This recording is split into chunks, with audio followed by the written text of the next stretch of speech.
thicker than it was. Yeah. So 3 that years gave you ago. insight into the producer role, but Yeah. but then on Ryder you were the writer and director, so you probably had more empathy for Yeah. Yeah. what he was. But I think it's lovely working with a director who has a producer's mindset. I think it's Right. really useful where we can approach things quite rationally and make compromises where we need to for it. So I think our working relationship is a little bit unusual in the producer-director relationship because Ed does approach things with a producer's mindset in that way, and I can also come things a bit more creatively as well than you sometimes get from a producer. So for us, it works really, really well. And as a producer, it's actually really useful to have someone on side. Right. You also And have a and you get better working with each other Yeah. over and Yeah. over multiple projects. Yeah, Right. I think the biggest sensibility is like I think we know now what's important to us when we're making these projects and where we think the money is worth going to make them happen, and it all comes back to maximizing what you can get in front of the camera and getting the right people against the project, and when I think we have a good chemistry for that. Yeah, and I think one of the best things that I think, like, you know, if my life is starting to move away from commercials, one of the things I look back on it very fondly for is the relationships that I've built there, and how that's Sure. like, you know, the people that are going to work on Find My in particular are top quality emerging crew who I've met through commercials.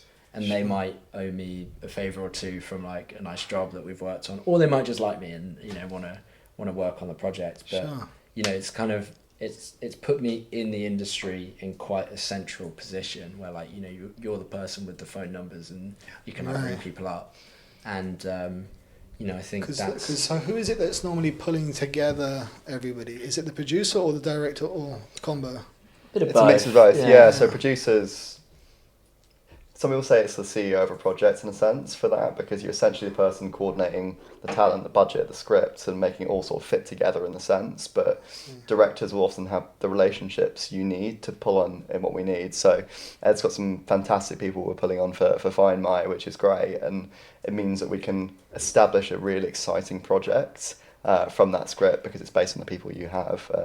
So in the day, we all have contact books we can put on. It's the biggest thing you have in our arsenal. So like, besides you three, is there a lot that have come from Ryder to Find My, or you're planning on? Yeah, there's some Find My? there's some overlap, and then there's also there's going to be some new faces. I think like we had such a fantastic crew on Ryder, but then, you know, there are some people who I feel like, you know, going to be a next step up for me, and people who like I've wanted to work with before, but maybe I didn't have a film to show them in the last one, and you know, like we're on Find My going to have an editor, which we didn't have on Ryder, which is a really big. You didn't step. have an editor. No, So you edited I it. edited All it, right. yeah. And that was solely because, you know, to get the investment of someone to edit a short film when you haven't edited something else, Yeah. like they need to really believe in you on an unbelievable level, because editing is like the most time consuming part of the process. Right. And they need to give up like usually a weekend, or they need to like forego paid work to work on the film. And I just didn't want to, I had lots of friends who had editors who, you know, they would only get to see their cut once a month because the editor would get tied up with other things.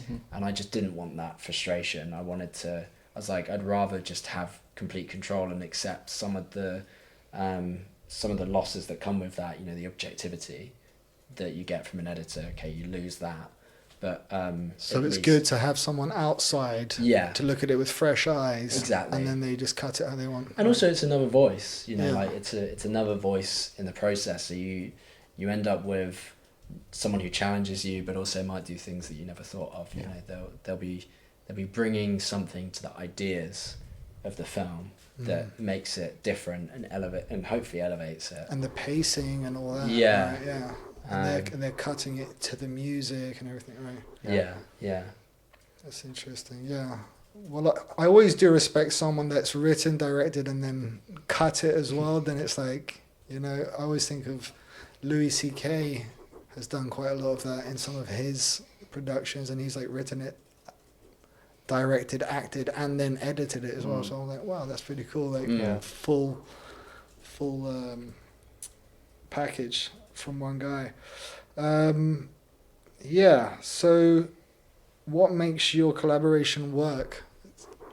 Between Yeah. I think that Luke has an uncanny ability to say quite harsh things with a smile on his face. I was going to say honesty. Yeah.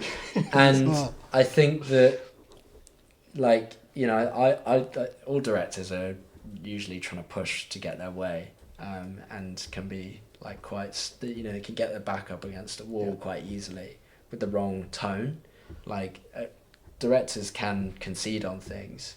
But Is that pushed back financially, like? No, creatively. No, even creatively. Creatively, Right. you know, like an idea might be bad, but Right. because of the way that you tell a director that it's bad, they get defensive and actually double down on it. Sure. And There's a I'm battle of wills. yeah, and I'm guilty of that. And Luke is very good at, like, you know, being a bit of a litmus test, I guess. Like, he can just, if he says it's bad, it probably is bad. Right. And if he says it's good, then it's probably good.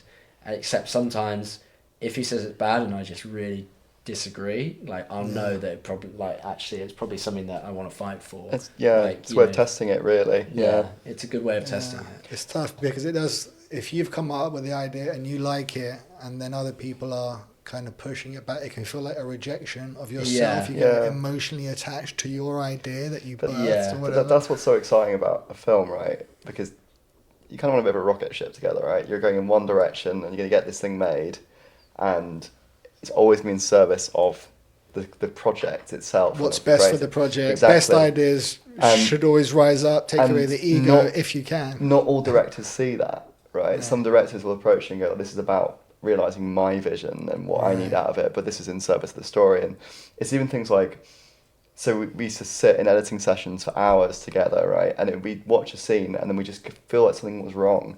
And we just sit there and rewatch literally frames at a time over and over again and have to adjust it a tiny amount. And then all of a sudden it feels right. Yeah. There's no real emotion in that. Find It just, a sweet spot. It's just right for the project. And